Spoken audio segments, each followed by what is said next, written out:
venerdì 15 dicembre, buongiorno Sicilia da Michele Cucuzza ed Angelo Gagliano. Oggi vedremo come dilaga il mercato del falso, dei capi di abbigliamento contraffatti, un giro per i castelli siciliani e un nuovo social, conosceremo un nuovo social che è spuntato su internet. Ma prima le notizie d'attualità: 40 arresti in una retata anti-baby gang in corso in tutta Italia, un'operazione di polizia che sta impiegando oltre 500 agenti coordinati dal servizio centrale operativo in 14 province, fra le quali Catania e Palermo. 40, dicevamo, gli arresti, 70 le denunce, sono state sequestrate pistole, armi da taglio, tirapugni, dose di droga, somme di denaro intorno a 10.000 euro provenienti per lo più dallo spaccio. Gli interventi hanno riguardato soprattutto zone di aggregazione giovanile frequentate da baby gang, da bulli e luoghi dove si riuniscono i sostenitori dei trapper. Vedremo nel corso della mattinata gli aggiornamenti di questa operazione, soprattutto per quanto riguarda Palermo, che come sapete ha grossi problemi relativi appunto alle baby gang in centro addirittura. Passiamo adesso al Ponte sullo Stretto, dove si rischia un conflitto istituzionale tra Roma e Palermo, cioè un vero e proprio scontro tra Salvini e Schifani, con il governatore siciliano che è volato a Roma per incontrare il ministro Fitto. Fitto, come sapete, è il ministro per la coesione, che ha anche la delega per il Sud. La questione è i fondi che sarebbero stati presi da autorità, dal governo nazionale, da quelli che la Sicilia invece aveva destinato per opere di sviluppo di altro genere. Ma vediamo i particolari. Una frase destinata a scatenare altre polemiche, quella del vice premier e ministro delle infrastrutture Matteo Salvini. Un piccolo contributo richiesto a Sicilia e Calabria, mi sembra banale, che ci mettano una piccola fiche, è normale, lo ha detto alla presentazione del volume Fatti per unire ponti nell'arte tra Messina, Roma, Genova e il fiume Quai, parlando dei finanziamenti per il ponte sullo Stretto che hanno scatenato il fuoco incrociato tra maggioranza ed opposizione sia a livello siciliano che nazionale. Le grandi opere, ha aggiunto Salvini, le fai perché sei convinto che portino sviluppo. Non ho nessuna voglia di fare polemica, ha aggiunto, sottolineando che è il ponte degli italiani che non solo unisce Villa San Giovanni con Messina, ma è un corridoio che unisce l'Europa ed è un ponte che la stessa Europa ci chiede da decenni. A breve è annunciato un incontro tra Salvini e Schifani proprio sui finanziamenti, ma intanto sui territori la decisione del governo di tagliare i fondi di sviluppo e coesione hanno creato qualche timore e ad esprimerli sono i sindaci di Messina e Villa San Giovanni. Ma io in tempi non sospetti ho avuto modo di dire, al di là della realizzazione dell'opera sulla quale siamo sempre stati favorevoli, che il problema vero era poi la copertura finanziaria. Sono un uomo dei conti e quelli dei numeri sono elementi fondamentali importanti. Certo, quello che sto sentendo non mi fa stare sereno da un punto di vista politico, perché le risorse della Regione sono risorse che poi servono a tutte le province diciamo della Regione stessa. Noi lo avevamo detto, però quando uscì la notizia 2 mesi fa, noi avevamo detto prendono fondi che sono destinati alle nostre strade, alle nostre scuole, ai nostri ospedali per realizzare quelle che prospettano come grande opera.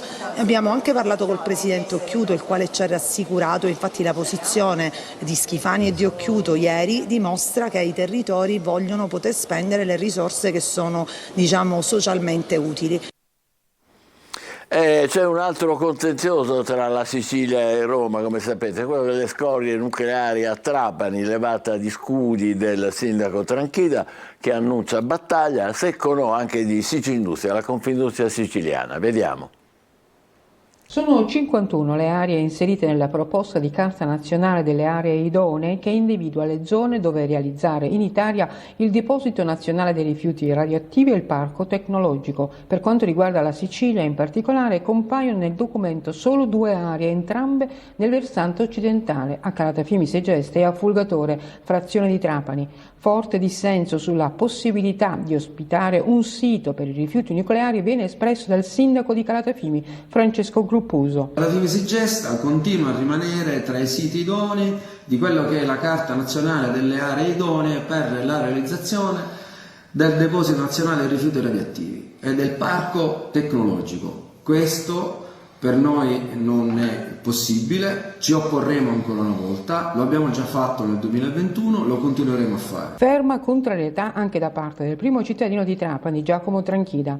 Né Trapani né alcun comune della provincia di Trapani, lo abbiamo già posto all'evidenza delle autorità governative regionali e nazionali da tempo. Oggi lo ribadiamo, non siamo interessati a alcuna candidatura e avviso naviganti. Ci opporremo a qualsiasi eventuale iniziativa che secondo me, speriamo, non abbia mai a verificarsi, autoritaria, autoritativa da parte di soggetti terzi. Entrambi i sindaci annunciano una estrema battaglia per sventare questo attacco al territorio, consapevoli, dicono, di rappresentare gli interessi dei loro cittadini e di tutta la provincia di Trapani. Nelle 51 aree idonee in Italia e quindi nelle 2 aree di Calatafimi e Purgatorio saranno stoccati 78.000 metri cubi di rifiuti radioattivi a bassa e media intensità e parcheggiati temporaneamente 17.000 ad alta intensità provenienti dalle 4 ex centrali e da altri impianti della filiera dell'atomo. L'obiettivo è quello di permettere lo stoccaggio in via definitiva dei rifiuti radioattivi di bassa e media attività. Catanesi che vi state preparando a uscire in macchina, attenzione, questo è per voi perché in queste ore scatta il piano anti-ingorghi di Trentino. A Catania infatti da oggi a domenica e dal 22 al 24 Piazza Stesicolo sarà chiusa al traffico di tutti i veicoli. La decisione è stata presa dall'amministrazione per limitare naturalmente l'invasione di macchine e di automobili nel centro storico a Natale. Metropolitana aperta fino a mezzanotte, l'invito è a utilizzare i mezzi pubblici. Vediamo. Permettiamoci il lusso di fare a meno dell'auto. È l'invito dell'amministrazione comunale di Catania per ridurre il traffico in centro che nel periodo natalizio diventa insostenibile, soprattutto nei fine settimana. Ricorderete le immagini del sindaco trentino che nei giorni scorsi si era improvvisato vigile urbano per dirigere l'intenso traffico veicolare e pedonale dei quattro canti, dove le auto cercavano di passare mentre un fiume di persone attraversava l'incrocio, creando rischi per i pedoni e pesanti rallentamenti. Da qui la decisione di chiudere al traffico veicolare Piazza Stesicolo dalle ore 17 alle ore 23 fino a domenica e nei giorni 22, 23 e 24 dicembre. Questo ci ha indotto ad agire, ad assumere delle iniziative per evitare gli ingorghi che inevitabilmente si formeranno agli incroci, perché questa marea umana chiaramente condizionerà i flussi veicolari. Una scelta che molti cittadini approvano. Posiamo a pieno titolo che questo centro deve essere regolato e chiuso. Direi che è una scelta giusta. Qualcuno è d'accordo ma chiede una viabilità alternativa. Dove parcheggiano le persone che vengono dalle colline? L'invito del sindaco e dell'amministrazione non è solo a lasciare l'auto in garage, ma anche quello di utilizzare di più i mezzi pubblici. Per l'occasione la metropolitana rimarrà aperta fino a mezzanotte, mentre per Capodanno sarà attiva fino alle 2:30 del mattino. Per gli irriducibili delle auto, la MTS garantirà anche la sera l'utilizzo del parcheggio cosiddetto del Pino in via Ventimiglia e quello di via Sturzo al prezzo di €1. La via Plebiscito potrà essere utilizzata come circonvallazione interna, ma si consiglia di sfruttare anche i parcheggi scambiatori di Nesima, Milo e dei 2 obelischi. Angelo, ne parlano i quotidiani siciliani di questo? Ne parla soprattutto la Sicilia stamattina nella pagina dedicata alla città di Catania, alla provincia di Catania. Il titolo lo vedete già, da oggi leggiamo Piazza Stesicolo pedonale, Natale 2023 per fronteggiare il grande afflusso di persone, chiusura al traffico nel weekend. Il sindaco e l'amministrazione raccomandano ai cittadini di usufruire dei mezzi pubblici, bus, metro, per recarsi in centro. Come vedete qui c'è anche una cartina allegata che spiega insomma cosa si può, cosa non si può, quali saranno le strade chiuse e quali invece resteranno ancora percorribili. Questo sulla pagina di Catania della Sicilia. Adesso andiamo a vedere la prima proprio della Sicilia, che ha una doppia apertura, dall'altra parte le vicende, da una parte le vicende dell'Unione Europea con la Meloni che si gioca tutto proprio in Europa, i paesi frugali si oppongono alle richieste dell'Italia, bilancio e patto di stabilità sono i temi all'ordine del giorno. Dall'altra parte vedete ancora si parla di raffinazione di petrolio, Sicilia poco raffinata all'indomani dell'accordo alla COP28 di Dubai che ha sancito l'addio al petrolio entro il 2050. La Sicilia è già in corso verso la decarbonizzazione. Così viene definita. Poi ci sono due notizie che sono di grande importanza. La prima, ce ne siamo occupati anche poco fa, le tensioni, tutte intende al centrodestra e non solo, a parte il ponte è un caso nazionale, quella delibera fantasma e il tour romano di Schifani. Dall'altra parte invece si parla di occupazione, di investimenti, perché Pelligra, il patron, il presidente del Catania, è vicino all'ex stabilimento di Fiat Termini Imerese, 8 milioni sul piatto, un'offerta che sembra solida. A breve ci dovrebbe essere l'aggiudicazione del bando. Questo per quanto riguarda le vicende, diciamo, in Sicilia anche. Poi torniamo invece alla cronaca italiana. Due le notizie: il chirurgo del Papa finisce sotto inchiesta, ma già in qualche modo la notizia era nell'aria da ieri, e poi il processo per stupro, sale la tensione in aula, minacce all'avvocata. Una storia davvero che riprendono tutti i quotidiani stamattina, i quotidiani nazionali. Ora vediamo cosa succede di fatto per quanto riguarda il ponte. La verità sul ponte è che decide Fratelli d'Italia. Questa, diciamo, è la sintesi di Mario Barresi stamattina sulla Sicilia.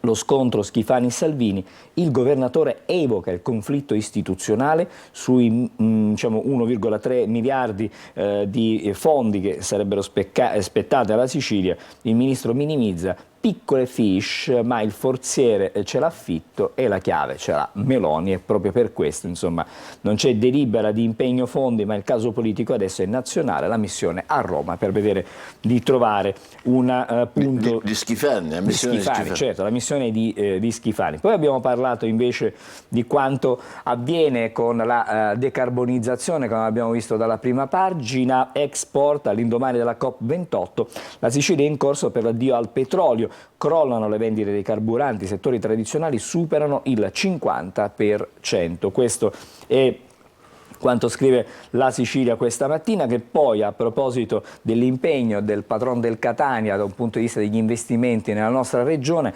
Pelligra scrive: si prende Termini, ex Fiat, offerti 8 milioni, il progetto più solido. Il gruppo italo-australiano del presidente del Catania FC ad un passo dall'aggiudicazione, dettagli del piano e i dubbi anche dei sindacati. In questa stessa pagina ci sono poi c'è un richiamo di cronaca: 2 secoli di carcere ai boss e ai gregari di Messina Denaro. Questo per quanto riguarda la giudiziaria. Andiamo adesso a parlare invece di acqua, quella che è la crisi idrica che si vive non solo in Sicilia. Grazie ad un uso consapevole dell'acqua, risparmi a partire da 126 euro all'anno, che non sono, diciamo, brutte notizie, anzi in questo periodo l'obiettivo è quello di coinvolgere le giovani generazioni e le famiglie nell'ambito dell'iniziativa della Regione, distribuito nelle scuole etnee un kit didattico per capire come si può fare per risparmiare anche acqua. E adesso lasciamo la Sicilia, vediamo la prima pagina del giornale di Sicilia, eccola qui. Il via vai nel covo del boss, le impronte digitali di almeno 20 persone nell'ultima casa che ha ospitato la latitanza di Messina Denaro, verifiche incrociate con i numeri di insospettabili trovati nei cellulari, quindi le indagini vanno avanti e vanno a fondo. L'appartamento di Campobello di Mazzara, passato al setaccio dei carabinieri, ora, diciamo, era parecchio frequentato. La rete di fiancheggiatori, scattano 27 condanne, abbiamo già visto dalla Sicilia. E poi ancora, vedete, imprese e famiglie, arrivano i bonus per energia e affitti, regione primo via libera alla finanziaria. E poi a Campobello Roccella, morta la donna aggredita dal vicino per futili motivi. E invece la fotonotizia ci riporta invece al Teatro Massimo a Palermo. Al Massimo è tempo di fiabe, debutta oggi il balletto Biancaneve, quindi uno spettacolo da seguire con grande attenzione. La prima pagina dell'edizione di Palermo di Repubblica: blasfemo, il film di Ficarra e Picone, una parte della chiesa boccia Santo Cielo e ripropone le divisioni tra le diocesi siciliane. Ci sono diversi punti di vista. Poi ancora le scorie radioattive, che è l'altro altro tema di cui ci siamo occupati è una rivolta. Si tratta di un caso, la lista del governo indica fra i siti idonei italiani anche Fulgatore, Calatafimi, Segesta, i comuni minaccia per il turismo, Confindustria pronti ad alzare le barricate, i sindaci, i partiti e anche i cittadini contro il deposito nel Trapanese. E poi vedete Schifani sul ponte, isolato dagli alleati, e Salvini va avanti per la sua strada. Questa è la interpretazione, la chiave di lettura che fa Repubblica. E c'è un'ordinanza del sindaco a Palermo: feste, via Macheda sarà vietata a monopattini e a biciclette. Cioè a Catania vietano le macchine, a Palermo vietano i monopattini e le biciclette. Questo. Poi una notizia che sta a metà fra l'inclusione sociale e anche lo sport. I ragazzi del Malaspina, che è un istituto di Pena, disegnano il pallone dei Rosanero, cioè della squadra di calcio del Palermo. E adesso vediamo qualcosa dalle pagine interne, le scorie atomiche per cominciare il nostro esame. Addirittura fra templi e mare il no è bipartisan. La lista del governo indica fra i siti idonei Fulgatore e Calatafimi Segesta, i sindaci minaccia per il turismo. Si oppongono anche i sindacati, ma anche l'ex assessore leghista Samonà, la DC, il Movimento 5 Stelle, insomma c'è un partito trasversale che dice no all'arrivo delle scorie, al potenziale arrivo delle scorie nucleari. Schifani sul ponte, isolato dagli alleati, e Salvini va avanti sui 300 milioni scippati italiani, non dà risposte. Donzelli di Fratelli d'Italia dice il Sud cresca con le proprie gambe, la forzista siracusano, un equivoco, la Sicilia parteciperà. Insomma abbiamo visto uno spaccato di quelle che sono le posizioni, ma tutte interne, fra le altre cose, alla maggioranza di governo del centrodestra. Abbiamo parlato di questa nuova ordinanza del sindaco di Palermo. In via Macheda con le feste si cambia, divieti per biciclette e monopattini, regolamentati anche gli stalli per i locali. Amat ha iniziato a collocare la segnaletica. Ma perché via Macheda è pedonale? È pedonale, ecco. E quindi adesso si vieta praticamente l'accesso a questi modi questi mezzi per potersi biciclette muovere. e monopattini che invece non sono vietati in via Etnea, per dire, a Catania. Al momento, in questo momento. Al momento no, vedremo che cosa ci sarà. Poi mi viene un'idea. E siamo in chiusura di rassegna, abbiamo la Gazzetta del Sud anche da leggere. Ponte, restano le tensioni, la sottosegretaria, tutto sarà risolto nell'accordo di coesione tra il governo siciliano, tra il governatore siciliano Schifani e il vice premier Salvini. Interviene Matilde Siracusano, insomma, che metterà, dice, questo accordo di coesione, la pace. Poi il patto di stabilità, e ci proiettiamo così a quelli che sono i temi nazionali e internazionali. La sfida di Meloni all'Unione Europea, migranti, Roma viene criticata per l'accordo con l'Albania. Ma tutto questo lo troveremo nelle prime pagine dei quotidiani nazionali. D'accordo, fra qualche minuto state ancora con noi. Buongiorno Sicilia, a dopo con i quotidiani nazionali.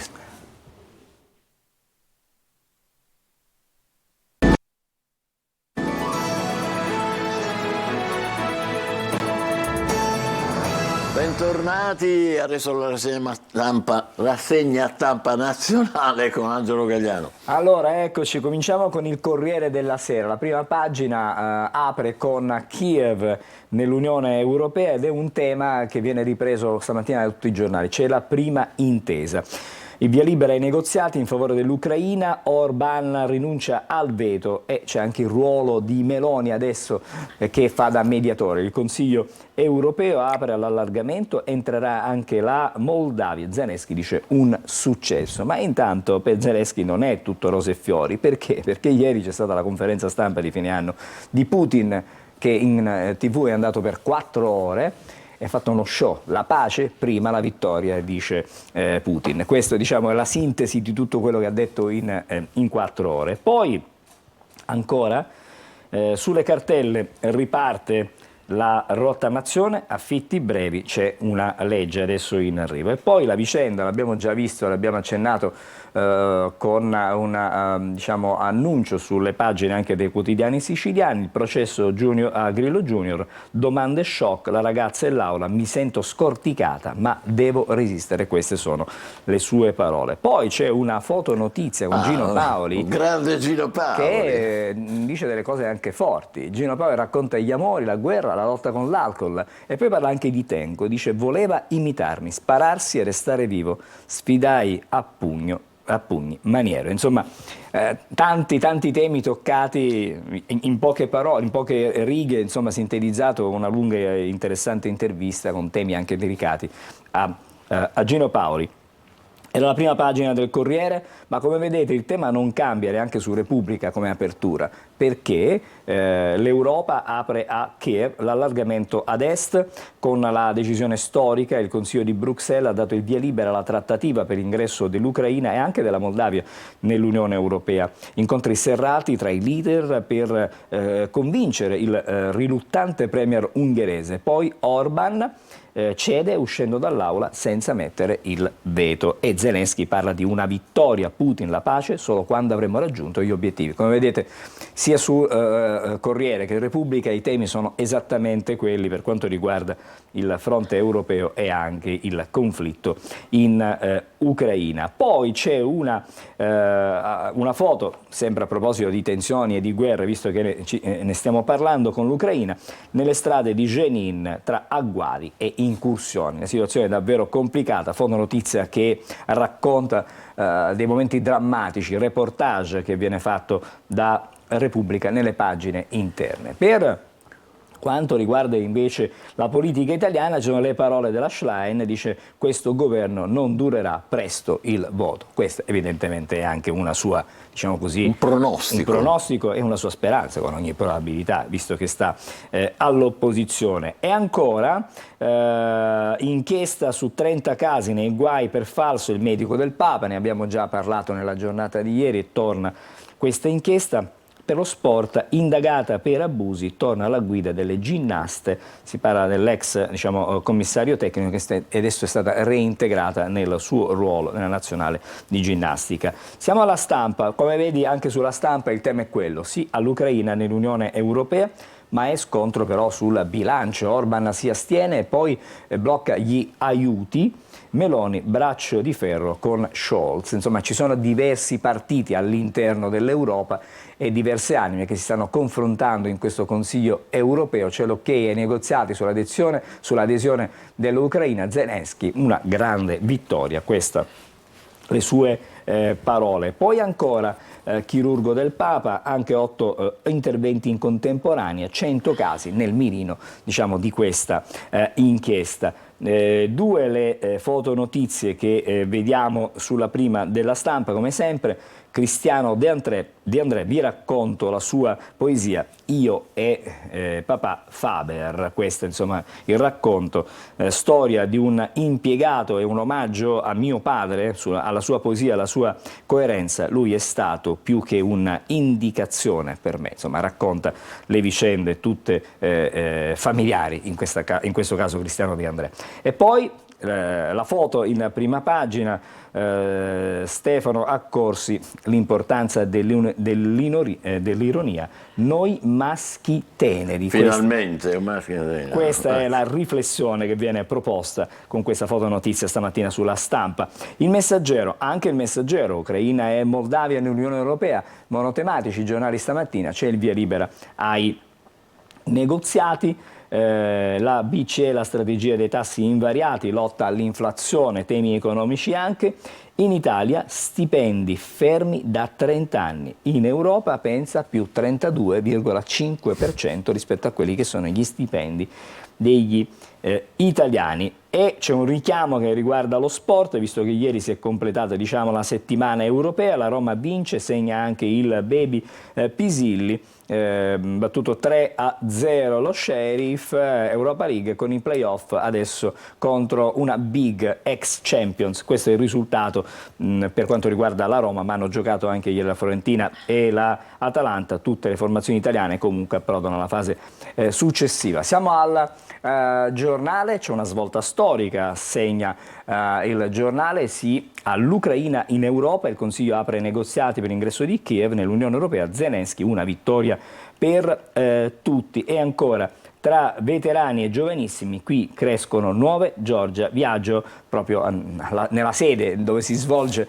la festa del partito della Meloni di Fratelli d'Italia, con evidentemente saranno stati individuati dei nuovi leader di partito per il futuro a venire. Tecnologia, sfida ultima, il Papa, un trattato internazionale per regolare l'intelligenza artificiale, rischi etici di ingiustizie e anche di disuguaglianze. L'intelligenza artificiale sia al servizio della pace e della fraternità, mantenere il controllo umano delle macchine, la questione decisiva. Queste sono le parole del Papa. Poi sia l'adesione dell'Ucraina, l'Unione Europea ora tratta sul bilancio, ma intanto Putin è sicuro di vincere, lancia altri missili su Kiev dopo 4 ore di lunga diretta. Un'ultima prima pagina prima di restituirti la linea, così cambiamo tema, perché abbiamo fatto praticamente una rassegna quasi monotematica, però sul Fatto Quotidiano: Sgarbi e il quadro rubato riapparso con il ritocchino. La tela seicentesca del Manetti, trafugata nel 2013, sembra la sua. L'hanno ritrovata. L'hanno ritrovata, questo è quello bene.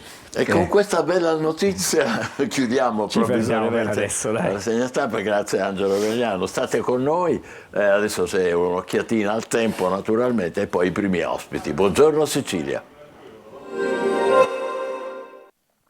Bentrovati da Clara Ventura di Trebi Meteo, giornata di venerdì che vedrà ampi spazi di cielo sereno al nord centrali tirreniche sulla Sardegna, residui fenomeni invece sul medio-basso versante adriatico, Calabria ma anche sulla Sicilia. Inizialmente avremo ampi spazi soleggiati un po' su tutto il territorio con un po' di variabilità sul settore occidentale, ma poi nel corso della giornata nuvolosità in aumento su tutta la regione con piogge che saranno prevalenti sul versante tirrenico e su quello ionico, valori massimi diurni che non andranno oltre i 15-16 gradi. Contesto variabile nella giornata di sabato, ancora avremo residui fenomeni sparsi nell'arco della giornata, ma non mancheranno ampi spazi di cielo sereno. Segnaliamo la ventilazione che sarà in rinforzo con mari molto mossi durante l'arco della giornata, temperature massime diurne che non subiranno particolari variazioni. Con questo è tutto, maggiori dettagli sull'app di Trebi Meteo. Abbiamo tagliato le verdure e le abbiamo messe qua. Fai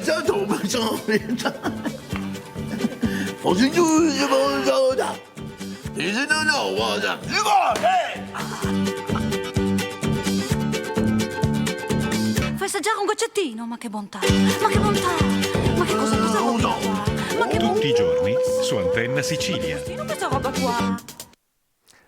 Ed è il momento di dare la parola ai nostri primi ospiti. Benvenuta Maria Torrisi, che è una collega giornalista, oltre ad essere presidente del Rotary di Catania, e poi il professor Davide Arcidiacono, che insegna sociologia all'università. Di che parliamo? Parliamo del mercato del falso che continua a dilagare sempre più in espansione, soprattutto, diciamolo, se non esclusivamente, grazie agli amici della Cina, all'industria cinese. E non è soltanto una questione che riguarda la rete, ma anche come dire, la vita concreta. A Catania l'altro giorno in via Umberto la Guardia di Finanza ha sequestrato numerosi capi contraffatti che provenivano proprio da un mercato gestito da una donna cinese in provincia. Maria Torrisi, come presidente del Rotary, recentemente avete organizzato un convegno su questo tema, è vero? Cosa è venuto fuori?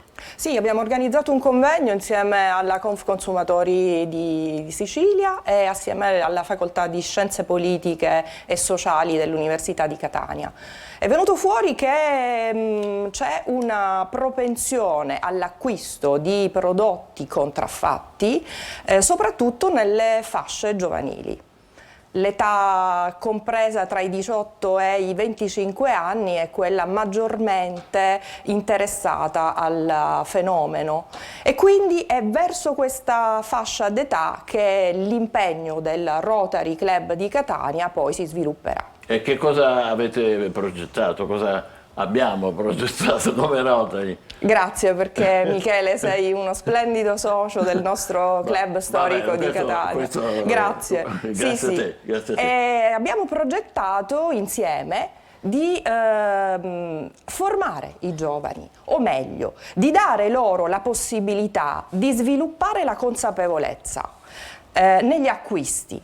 Quindi saranno ovviamente sempre i giovani a scegliere adesso e in futuro, ma lo faranno grazie ad incontri che faremo con la Guardia di Finanza, con l'Università di Catania e con la Confconsumatori Sicilia, che ha organizzato tutto l'evento e fatto svolgere questo sondaggio di cui parlerà poi il professore.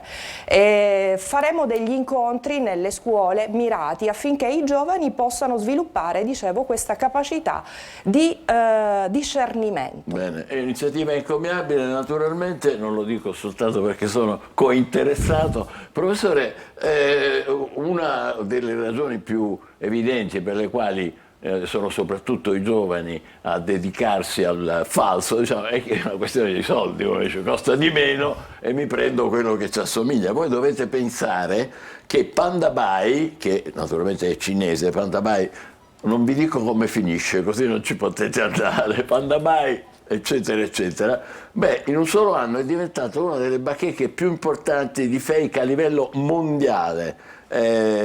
Dunque in Italia, per parlare della rete italiana, nel mese di settembre ha avuto quasi 1 milione di visite a settembre, il doppio rispetto ad agosto, mentre come dire, su TikTok ecco, Panda Buy raggiunge 3 miliardi di visualizzazioni, mentre l'altro sito che vende gli originali e che poi praticamente si assomigliano in maniera impressionante, che è Stock X, 1,2 miliardi, cioè più del doppio. Professore, come mai tutto questo? Chiaramente uno pensa, beh, non c'hanno i soldi, ragazzi, hanno difficoltà, è normale. Allora, ci sono 2 ordini di ragioni di questo fenomeno, in particolar modo perché colpisce le età più giovani. Perché i giovani sono quelli che maggiormente sentono il bisogno di utilizzare i prodotti di marca come meccanismo distintivo, come meccanismo di appartenenza e come meccanismo di affermazione di sé.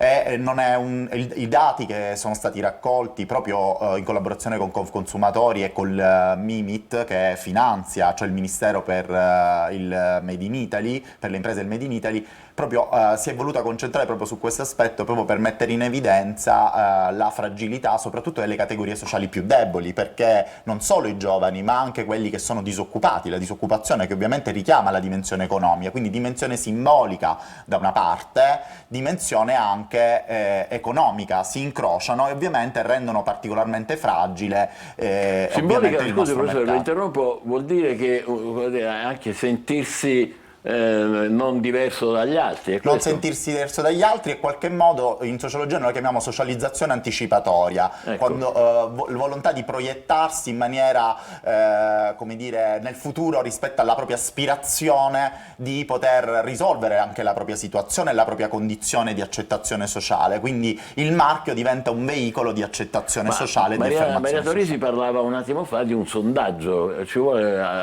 elencare, poi lo commentiamo insieme. Sì, si tratta di un'iniziativa che fa parte di un progetto che si chiama Io sono originale, appunto gestito da Confconsumatori in collaborazione col MIMIT, e che ha avuto il diretto coinvolgimento del nostro Dipartimento tramite i nostri tirocinanti, tramite i nostri studenti del Dipartimento, che hanno svolto appunto insieme a Confconsumatori un'indagine su un campione ovviamente di consumatori, di clienti in tutta Italia. Questo sondaggio ha messo in evidenza evidenza appunto non solo la fragilità del mercato, ovviamente degli originali, e quindi l'esposizione al fenomeno della contraffazione, ma ha anche evidenziato comunque una crescita della consapevolezza nei clienti rispetto al fenomeno, soprattutto per quanto riguarda i rischi personali, anche i rischi per la salute, ma anche i rischi per la collettività. Perché non c'è nessun controllo dei materiali, certo. non c'è nessuna verifica come noi abbiamo il marchio europeo e così via. Sì, e un dato incoraggiante che ci fa vedere appunto come comunque il tema della contraffazione e comunque inizia ad essere sentito. Per questo le iniziative come quella che la dottoressa Torrisi sta descrivendo e che porterà avanti il Rotary di informazione nelle scuole diventano particolarmente strategiche, perché il tema inizia a sfondare, come dire, il muro di indifferenza e di silenzio probabilmente che in parte lo ha circondato, la consapevolezza dei consumatori è crescente, l'attenzione è crescente ed è il momento giusto per intervenire. Già le prime iniziative sono in corso già da parte vostra? Sì, abbiamo già cominciato con l'università, giorno 7 venerdì scorso abbiamo fatto questo incontro, abbiamo già una batteria di volontari che si adopereranno per far crescere la consapevolezza tra i giovani, perché la formula che il Rotary Club Catania ha sposato e che abbiamo riscontrato essere quella vincente è il confronto tra pari. Cioè non sono gli adulti o docenti universitari ad incontrare, non soltanto loro ad incontrare i giovani nelle scuole, ma sono gli studenti universitari che hanno un'età vicina a quella di coloro che ricevono le sollecitazioni ad offrire degli strumenti per affinare la consapevolezza, perché quello a cui puntiamo non è un indottrinamento, ovviamente, ci basta la pubblicità, ma è lo sviluppo degli strumenti interni dei ragazzi, perché saranno loro quindi una crescita complessiva anche certo. verso l'indipendenza. E mentre non abbiamo la possibilità, perdonami direttore, di incidere sul fattore economico, ovviamente, quello è un dato anelastico, noi invece possiamo incidere e quello lo facciamo, lo faremo con grande determinazione. Abbiamo la possibilità di incidere sulle scelte volontarie, quello di cui parlava il professore poco fa, questa innata e spontanea volontà di proiettarsi verso delle fasce economiche più agiate, che è di tutti noi consumatori, deve diventare consapevolezza nei consumatori di domani, perché noi non vogliamo più essere vittime di meccanismi inconsci, ma dobbiamo dare la possibilità alle giovani generazioni di sviluppare questa capacità di autodeterminarsi. A proposito di meccanismi inconsci, più o meno inconsci, professore, ma lei un attimo fa lo ha messo in evidenza sin dall'inizio, cioè il bisogno di essere uguali a quelli che possono, questo è un dato che è diffuso dappertutto, soprattutto le giovani generazioni. Confermo quanto ovviamente già avevate anticipato voi: il 43% dei visitatori dei siti, diciamo, fake hanno un'età compresa tra i 18 e i 24, ma c'è un altro 32% che è tra 25 e 34, quindi siamo oltre la metà. Sì, sono le età cruciali in cui ovviamente i diversi gruppi sociali di questa età sono particolarmente interessati a un meccanismo di affermazione di sé, affermazione della propria identità, affermazione del proprio processo di mobilità anche sociale, quindi cercano ovviamente attraverso questi beni di rappresentare, di creare una rappresentazione di sé come soggetti, come dire, che sono efficaci, di successo, e quindi la contraffazione diventa un modo attraverso cui rappresentare, agevolare questo meccanismo di rappresentazione pur non avendo le condizioni oggettive per poterla realizzare. Una scorciatoia. Sì, una scorciatoia. Per questo, come dire, il consumatore è al tempo stesso vittima, ma al tempo stesso complice in questi processi, perché in qualche modo il consumatore può essere consapevole del fatto che un prodotto che costa significativamente di meno, comprato in un sito cinese, possa essere contraffatto, però al tempo stesso rinuncia, come dire, fa un azzardo morale, cioè mette da parte anche consapevolmente i rischi che questo può generare per la salute, per la collettività, ma anche la consapevolezza di non comprare qualcosa di veramente originale, per raggiungere questo obiettivo invece più come dire, condiviso e più emergente, più importante, che è quello appunto della rappresentazione sociale. Il punto di fondo è proprio questo, Maria, no? Cioè quello dei valori che hanno le giovani generazioni, perché se è un abito, una borsa, un paio di scarpe che diventa un po', come dire, l'obiettivo per identificarsi e quindi assomigliare a quello, è il segno anche di una certa difficoltà della nostra... Hai colto nel segno, caro Michele, perché il nostro sogno è quello di far indossare ai ragazzi una maglietta con il loro, come dire, non necessariamente con un coccodrillo finto, ma con un disegno magari fatto da loro, perché il tema, il titolo di questa campagna è Io sono originale, nel doppio senso, nel doppio significato, nella doppia accezione. Sono originale in quanto io esprimo me stesso e sono originale per me, per i miei valori, e sono originale in quanto se posso economicamente permettermelo, vado a comprare il prodotto originale di marca.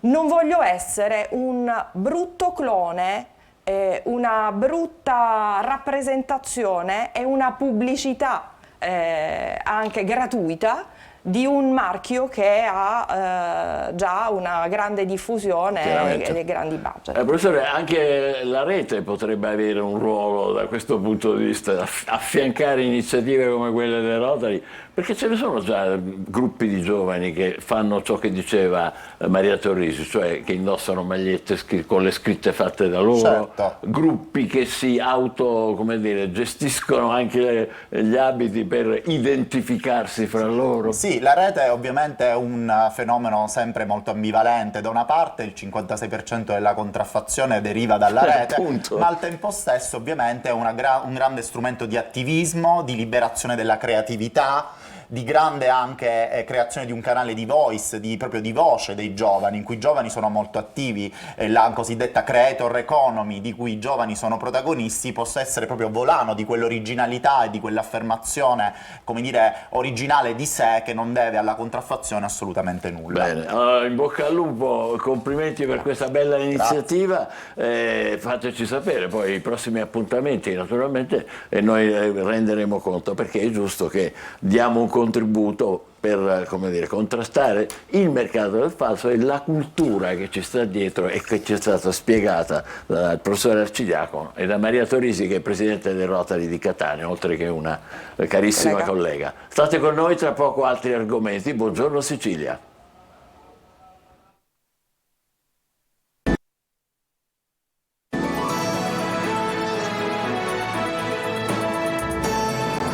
Buongiorno Sicilia, i castelli siciliani, parliamo delle nostre meraviglie, lo facciamo con Maria Cristina Castellucci, anche lei una giornalista, una collega, autrice di una guida molto interessante, buongiorno a te, ci diamo del tu tra colleghi, di Repubblica, è una guida di Repubblica che racconta la nostra isola attraverso i suoi castelli, sono più di 40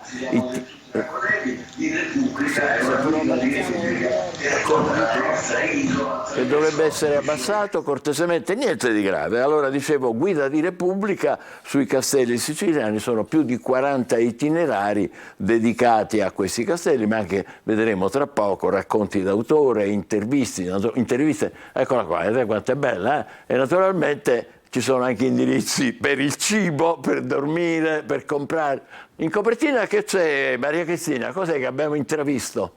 Abbiamo messo il castello di Giuliana, che è uno dei castelli forse meno conosciuti colpevolmente in Sicilia, forse perché appunto è un castello in un paesino piccolo dell'interno, anche se in realtà poi facendo questo lavoro scopriamo che praticamente quasi tutti i piccoli paesi della Sicilia avevano un castello. In alcuni si è conservato, è rimasto intatto, come appunto quello che abbiamo messo in copertina, in altri casi invece è completamente diroccato o magari non se ne ha più se non la memoria. Andiamo con ordine. Allora, naturalmente la guida che ha realizzato Maria Cristina Castellucci comprende, come diceva, la Sicilia classica, forse quella più nota, medievale, quella con le influenze arabe, normanne, fortezze, castelli, manieri che più o meno noi siciliani conosciamo tutti e che vengono apprezzati e anche considerati dalle guide, dai tour che si organizzano. Ma poi c'è una parte della Sicilia meno conosciuta e su questo ti sei dedicata forse in particolare, è vero Maria Cristina? Sì, in realtà è un lavoro di squadra, non soltanto mio, questo lo vorrei dire all'inizio, perché è vero che io ho fatto parte del lavoro come siciliana, ma ci sono stati anche tanti altri colleghi che hanno lavorato con me. E sì, ci siamo concentrati anche su questi castelli meno conosciuti, proprio perché ci siamo resi conto che per molti piccoli paesi questi castelli sono anche un motore di attrattiva, una possibilità a volte inespressa di arricchimento del territorio. E quindi non so, c'è un castello come quello di Calatubo che sta dalle parti di Alcamo, tra l'altro si vede anche molto chiaramente perché è proprio sull'autostrada che porta verso Trapani, che è stato per moltissimo tempo trascurato, lasciato proprio in condizioni pietose, destinato a ovile, e quindi non c'era praticamente neanche la strada per andarci. Invece negli ultimi tempi fortunatamente si sono resi conto localmente anche di avere fra le mani un vero tesoro, cioè la possibilità di mostrare il proprio passato più remoto. Questo è un castello di origini arabe e quindi hanno provveduto a iniziare quantomeno un'opera di restauro per renderlo fruibile. Nominiamone altri, perché sennò poi ci accusano di dire perché questo l'avete detto e quello no. Vediamo, io ne dico alcuni e tu aiutami se ne dimentico di più importanti. Da Siracusa a Montalbano e Licona, Milazzo, Ragusa, Naro, Mussumeli, Castelbuono, sì. Erice e poi ancora cos'altro? Vediamo. Altri, allora, c'è per esempio il castello di Mazzarino, che è quello che si chiama Ucannuni, perché ha questa torre circolare che appunto ha questa forma vagamente di un cannone, quindi viene chiamato così. Poi c'è il castello Ursino a Catania, come non nominarlo, con il museo civico all'interno. Poi c'è il castello di Enna, che viene chiamato castello di Lombardia, pur essendo a Enna, proprio nel cuore della Sicilia. Sì, perché c'era dentro una guarnigione di soldati che proveniva dal nord Italia. In quell'epoca la Sicilia era terra di immigrazione durante la dominazione normanna, ecco. E dunque dal nord Italia venivano in Sicilia dal nord. Ecco. Poi... Maria Cristina, ma tu hai anche, questa guida è anche interessantissima, oltre per quello che hai appena detto e per le immagini che contiene, perché ci sono una serie di incontri con personaggi. C'è per esempio Elvira Seminara che si dedica al castello di Aci, Fabio Stassi che parla di un ufficio postale di una cittadina deserta. Cos'è questa storia? Ma allora, questi sono racconti che io non vorrei svelare, perché chi appunto acquisterà la guida, che è in edicola da oggi, avrà la possibilità di leggere questi racconti che sono stati scritti per noi in esclusiva da questi autori. Noi abbiamo proprio coinvolto anche dei testimonial come Colapesce e Di Martino, che ci hanno appunto raccontato il loro, diciamo, sguardo sui castelli. E poi abbiamo anche coinvolto coinvolto tantissime persone, quelle che solitamente vengono chiamate persone comuni, quindi non so, a Milazzo per esempio io ho avuto modo di intervistare un imprenditore, un agricoltore che coltiva fiori commestibili e anche piante rare, erbe rare all'ombra del castello di Milazzo. Fiori commestibili, beh, fantastico. E poi altre gente comune, tanto per dire, ordinary people, quali altri? Sì, allora, per esempio abbiamo incontrato a Calascibetta una guida ambientale che fa le passeggiate con i somarelli.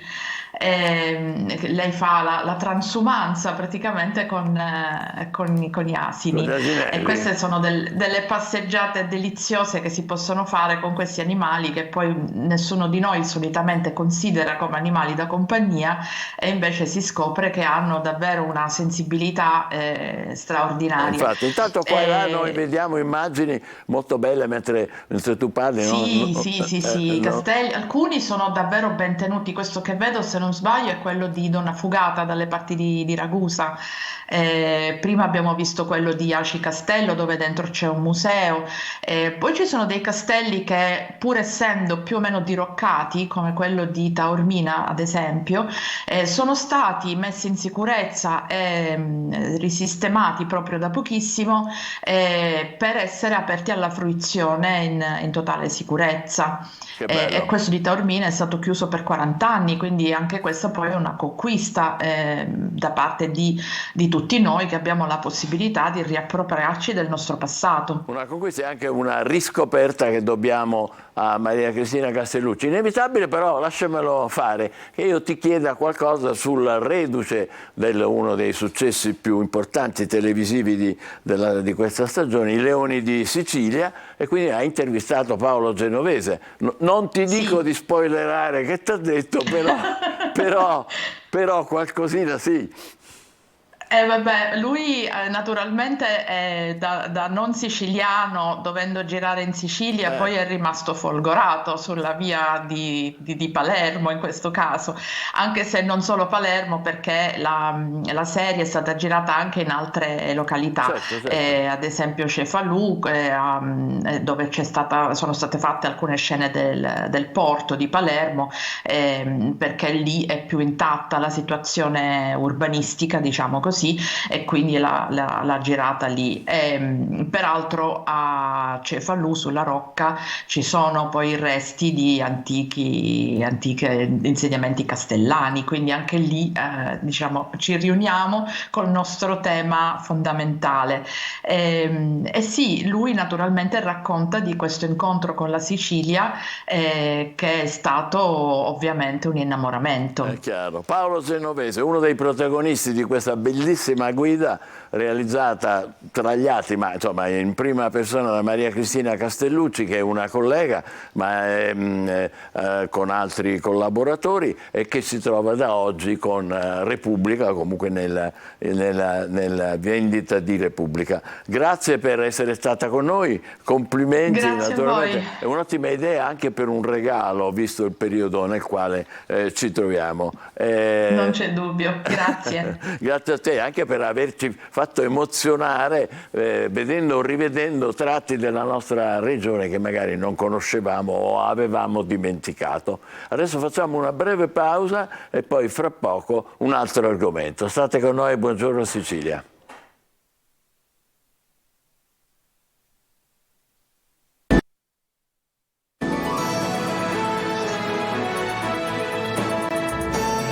Allora, c'è una notizia di cronaca su una vicenda, come dire, movimentata che è in corso ad Aci Catena, una banda ben organizzata per rapinare un supermercato Eurospin di via Nizzetti ad Aci Catena, ha pensato di bloccare le strade di accesso con 4 camion. Ora, se voi vedete laggiù in fondo a quella foto, c'è proprio il camion messo di traverso e le macchine che sono ferme, perché naturalmente naturalmente nessuna può muoversi perché la strada è completamente bloccata. E ne hanno usato 4 di questo genere in modo da avere terreno completamente libero per poter rapinare questo supermercato che è a San Nicolò, lì ad Aci Catena, in via Nizzetti. Ecco, questo è un po' un momento della rapina, si vedono alcuni vetri rotti e probabilmente sono entrati attraverso queste cose che hanno fatto. È ancora impossibile perché la cosa è praticamente in corso, lo stiamo raccontando in tempo reale,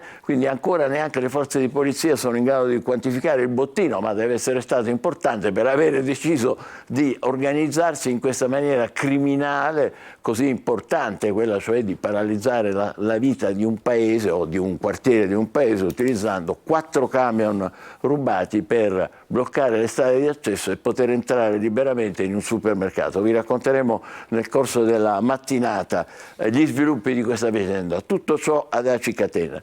Tranquillizziamo il nostro ospite che non c'entra niente con tutta questa vicenda. Lui è un tranquillo social media manager, si chiama Marco Raitano, e con lui vogliamo parlare di un nuovo social che praticamente ha debuttato da pochissimo, da qualche ora, e si chiama Threads. Threads che vuol dire? Threads vuol dire argomenti, sostanzialmente. Ed è un social che assomiglia a qualcun altro. Beh, allora in realtà diciamo che la Meta Family ha questo vizietto di scopiazzare un po' a destra e manca, l'ha fatto con Instagram rubando le storie a Snapchat e ora l'ha fatto con Threads, clonando di fatto l'intera struttura di Twitter, che ora si chiama X, da quando Elon Musk lo ha praticamente rilevato. Esatto. Quindi è un gemello come dire, irregolare. Con un po' di cattiveria potremmo dire proprio che è un clone a tutti gli effetti. Lì che si fa con Threads? Tanto per adesso non è che ci interessi, però sostanzialmente diventa un altro posto in cui comunicare. Stavolta l'appeal non è tanto verso la foto o i video, siamo nell'era degli short video verticali in questo momento.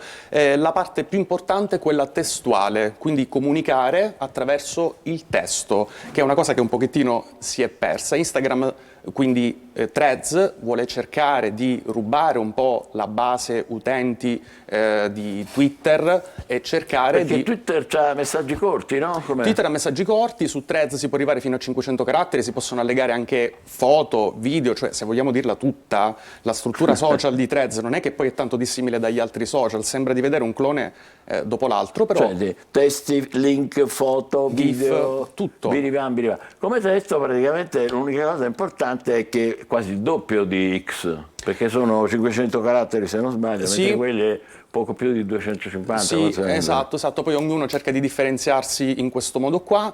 La cosa importante è che comunque i creator, gli influencer hanno un altro posto dove poter consolidare la propria community, e già oggi posso fare una previsione: non appena la base utenti crescerà parecchio, non appena sarà consolidata e le persone si abitueranno ad utilizzare Threads, state sicuri che arriverà anche la pubblicità dentro Threads, è il modello di business di Meta. Sì, la pubblicità che è dalla quale bisogna, per riuscire a arrivare dove si vuole arrivare, è come una giungla, bisogna aprire di qua, di là, di qua, di là.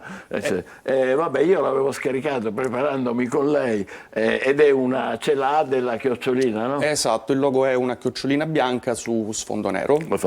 Però questo non vuole essere uno spazio di promozione, perché con Raitano, che è un esperto di queste cose, dobbiamo anche ragionare del fatto che delle volte i social hanno fallito. È vero? Beh, i social falliscono, tanti social provano a emergere, diventare il social del momento. In realtà ci dobbiamo abituare sempre a una fase crescente, a volte anche molto intensa, poi i social si stabilizzano e a un certo punto vivono anche una fase calante. Facebook, ad esempio, Facebook ha ancora una base utenti molto importante, però effettivamente è in fase calante rispetto a prima. Adesso in fase crescente c'è TikTok.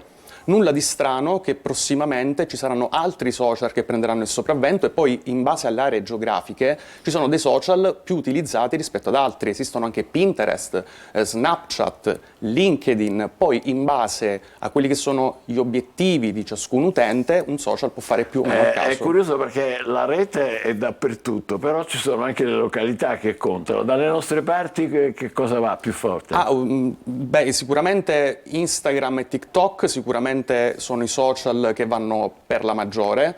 E poi voglio fare, cioè così, tanto per dire una cosa, in Cina la penetrazione dei social funziona in maniera totalmente diversa. La Cina, ad esempio, non permette ai social che fanno base in America o in altri paesi di entrare nei sistemi cinesi. Loro hanno le loro app e non possono accedere alle app che noi utilizziamo, che troviamo nei marketplace. Con miliardi di Esatto. Volevo ricordarne qualcuno che non sono andati bene. Clubhouse era uno di questi? Ha avuto un bel periodo Covid, post-Covid, sì.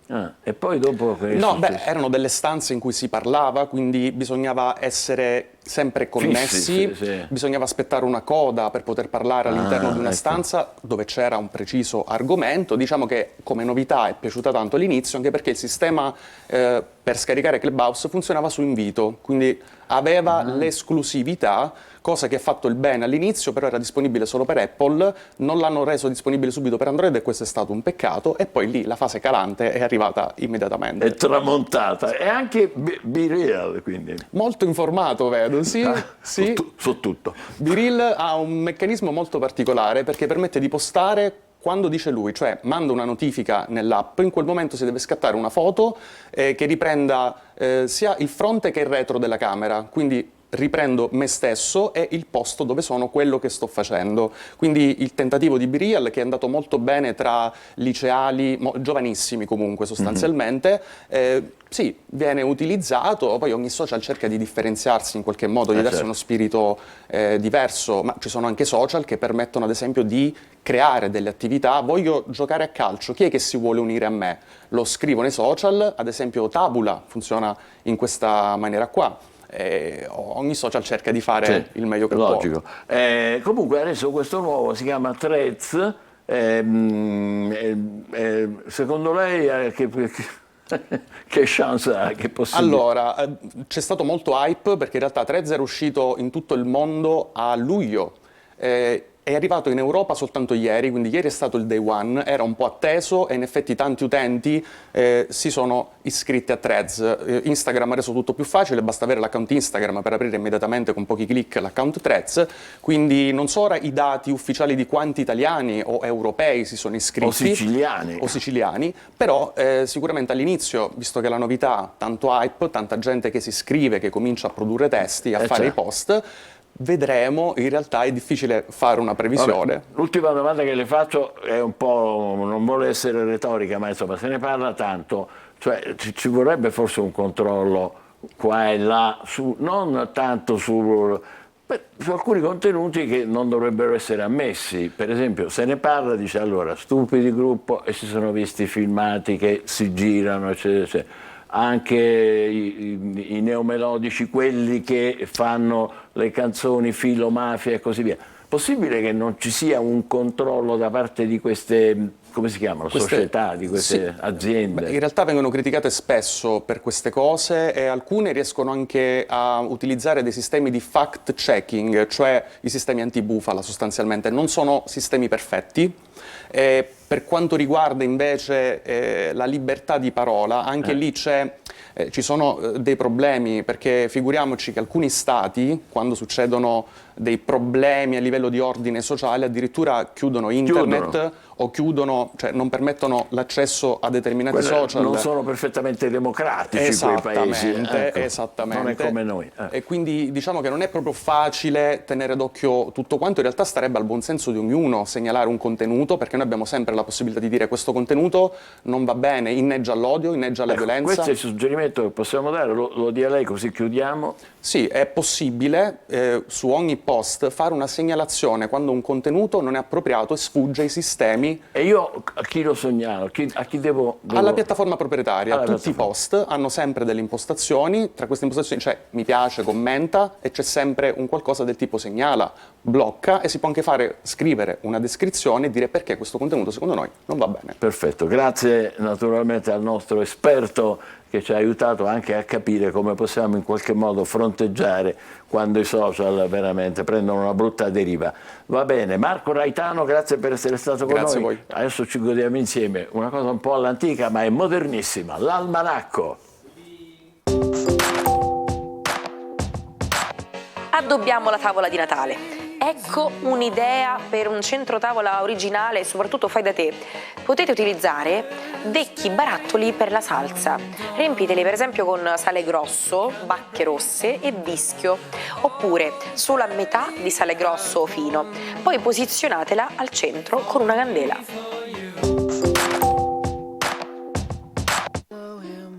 Curiosità natalizia. Astro del Ciel è la canzone di Natale più registrata della storia, con oltre 700 diverse versioni protette da copyright e tradotte in più di 300 lingue. Lassare in cirici, letteralmente lasciare in 13. Questo modo di dire rende l'idea, se associato ad un esempio. Se qualcuno con il quale avevi un appuntamento decide di disertare senza nemmeno avvertirti, ti ha ufficialmente lasciato in 13. Il riferimento è all'ultima cena di Gesù Cristo con i 12 apostoli, quindi 13 in totale. Giuda, tradendo la fiducia di Gesù Cristo, lasciò gli apostoli. Anche per questo essere in 13 a tavola non sarebbe di buon auspicio. Bene, grazie. Adesso passiamo al weekend delle stelle con Marco Amato. Marco, ci sei? Ci sono, buongiorno. Buongiorno a te. Che bella, mamma mia. Ma questa che scene, che sono? I castelli siciliani come poco fa? No, cos'è? Non vedo bene. Un ballo. Di siciliana poco perché è austriaca. Niente Infatti meno, niente meno. Ma cos'è? Un ballo a corte? Un po' la rappresentazione di un valzer, quindi questo Lezio dipinto in una maniera molto elegante. Complimenti, una ne pensi e una ne fai. Ma più di una. Più di una. Ed è giusto che sia così. Raccontaci un po', come sarà questo weekend?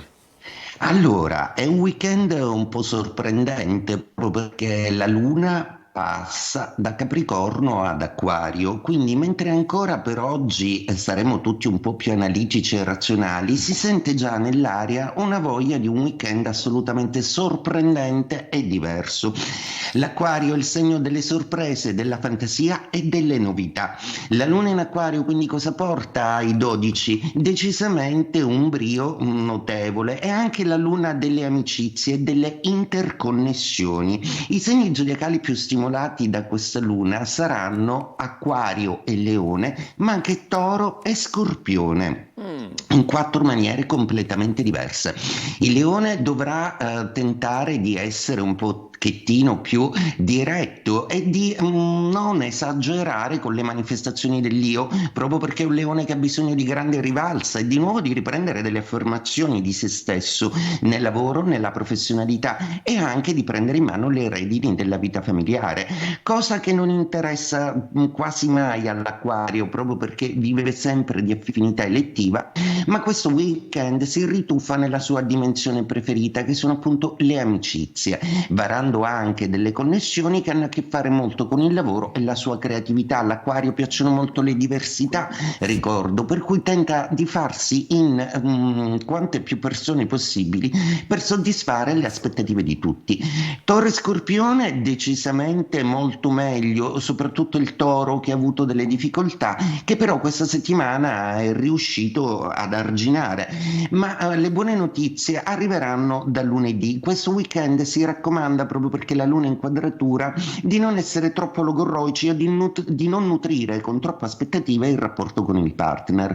Scorpione invece si fa assolutamente più simpatico, divertente, curioso, poliedrico, e nella sua misteriosità scuce anche qualcosa di sé. In genere lo Scorpione è un segno che parla poco di se stesso e che preferisce mettere sul palcoscenico più le altre persone, le persone che ama, o i temi relativi al suo lavoro. Questo weekend invece parlerà un pochino più di se stesso, si farà conoscere di più.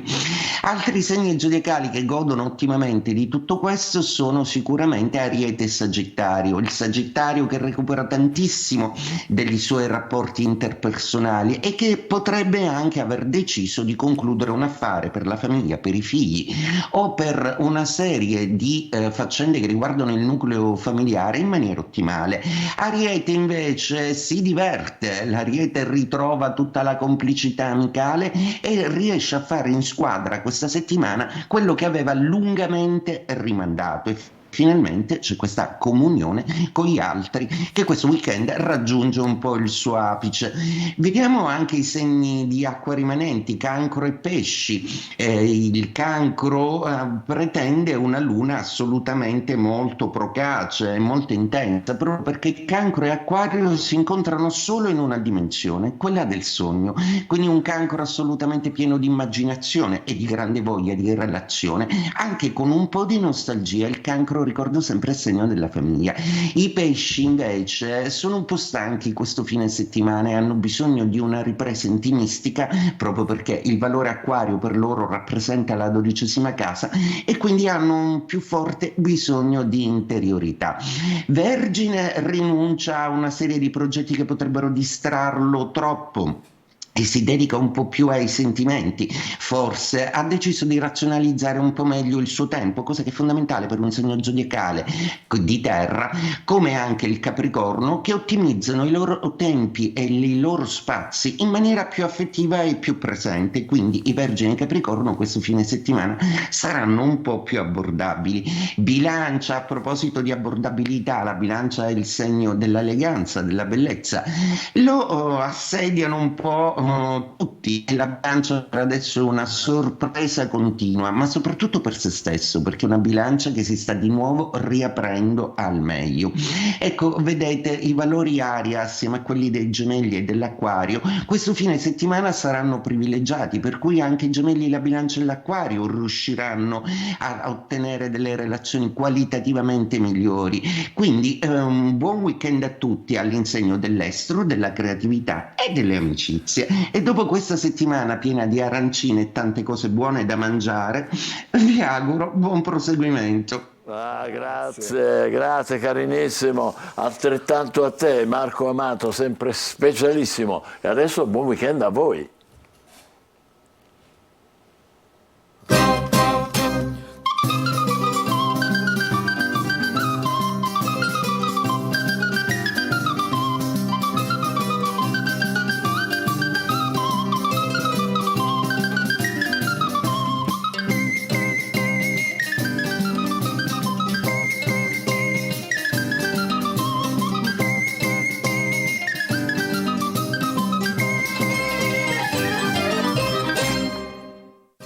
Buon weekend! I nostri consigli per un fine settimana pieno di musica, spettacoli e tanto divertimento. Prima meta, più che appuntamento, è quella che vi porta ad Erice, dove anche quest'anno Erice è Natale. Il suggestivo borgo in provincia di Trapani accoglie fino al 7 gennaio una serie di eventi culturali e musicali nell'ambito del Borgo dei Presepi. Il centro storico si trasforma con i consueti mercatini di Natale in Piazza della Loggia e in Piazzetta San Giuliano. Milazzo, in provincia di Messina, fino a domenica diventa teatro del format Street Food Sicilian Tour, nella versione Christmas. Piazza Caio Duilio diventa un village con stand gastronomici a tema natalizio, dove si possono degustare i prodotti della nostra regione. Una manifestazione dedicata al buon cibo di strada e animata da cooking show, live music e DJ set. Spostandoci a Palermo, l'aria natalizia la possiamo respirare a Villa Filippina, dove è stato installato il New Christmas Village, e alla Fiera del Mediterraneo, dove è tornata a Palermo On Ice, la pista di pattinaggio su ghiaccio che da 12 edizioni si conferma uno degli eventi natalizi più amati dai palermitani. Sempre a Palermo, il Teatro Massimo mette in scena Biancaneve, la nuova creazione per il corpo di ballo della Fondazione. Un balletto concerto che ripercorre e in parte riscrive la fiaba dei fratelli Grimm, con un lieto fine riservato a Biancaneve e al più umano cacciatore, che prende il posto del principe azzurro. Oggi al Teatro Cielo d'Alcamo va in scena Totò e Vicè, una delle pièce più belle di Franco Scaldati, drammaturgo palermitano, che si potrà vedere ad ingresso gratuito. È l'adattamento di Giuseppe Cutino. Al Teatro Biondo di Palermo va in scena La Sirenetta, fiaba ecologista, uno spettacolo dedicato alle famiglie e ai bambini. Ispirato all'omonima fiaba di Andersen, lo spettacolo ripropone la storia originaria dell'autore danese, affrontando con leggerezza ed efficacia un tema di forte impatto sociale nel nostro presente, l'inquinamento ambientale. Rimanendo a teatro, ma spostandoci al Teatro Massimo Bellini di Catania, oggi e domani potrete assistere al concerto sinfonico Luci di Natale, nel quale si potranno ascoltare, tra le altre, le immortali musiche di Tchaikovsky e il suo Schiaccianoci.